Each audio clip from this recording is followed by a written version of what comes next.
We are a company that specializes in CX experiences across several different industries. We have a strong presence in the EV industry. There's a lot of BPO businesses that focus on large outsourcing projects, but there has been a lack of companies that specialize into that field of companies that are younger, up and coming, in a scaling situation, basically.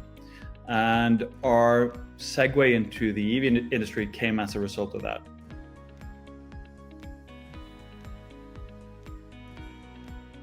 The e-mobility space is a really interesting space to work with. First of all, it has so many layers to it. You have everything from the hardware providers to the MSPs, the charge point operators, and all of these tied together. It's also one of those spaces where it is part of a paradigm shift. There's a ton of companies entering the space.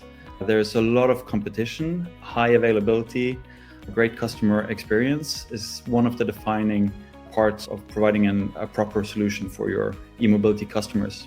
What I find fascinating is that when we're dealing with all these e-mobility companies, I often think that they're building a service that is incredibly valuable for the end user.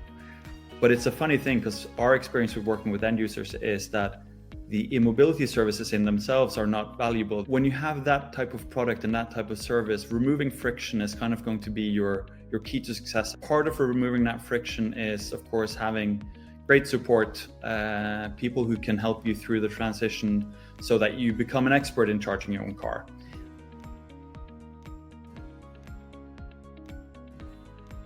There are massive changes happening in the support industry in general.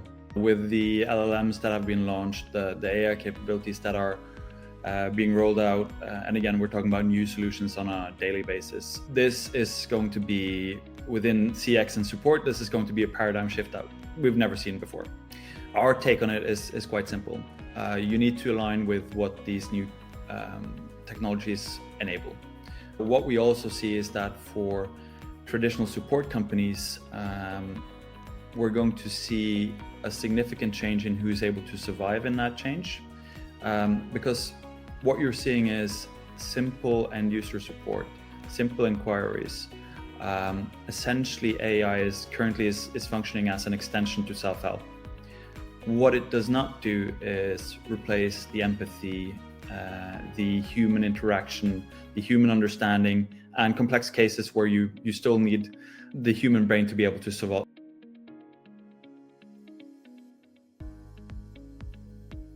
There is a need to reduce the amount of touch points you have with your end users. From a commercial aspect, it is all about being able to provide as much charging as possible without costly things like having to provide customer service to end users.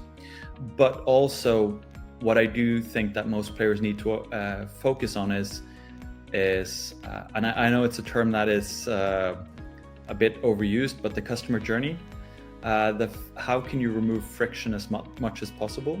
How can you make it so intuitive that for end users, you kind of don't have to process what you're doing. It just happens by itself, kind of.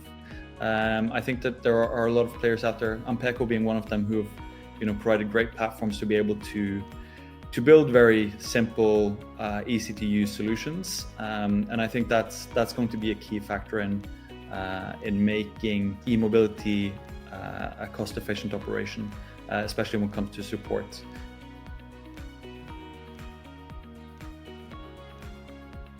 The Atender future is bright.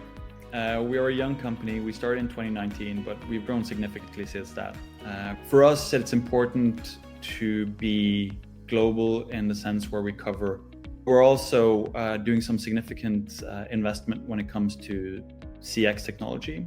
We're investing quite heavily in both building an end-to-end suite of tool sets that any company can adopt. So they have an end-to-end CRM system, ticketing system, and phone system from day one. That also integrates with all the new capabilities that we're seeing with AI. And moving forward, I expect where we've gone today, we will continue to grow. The EV space is going to be one of our significant industries that we work in. Yeah, and hopefully one day we will have changed the whole outsourcing industry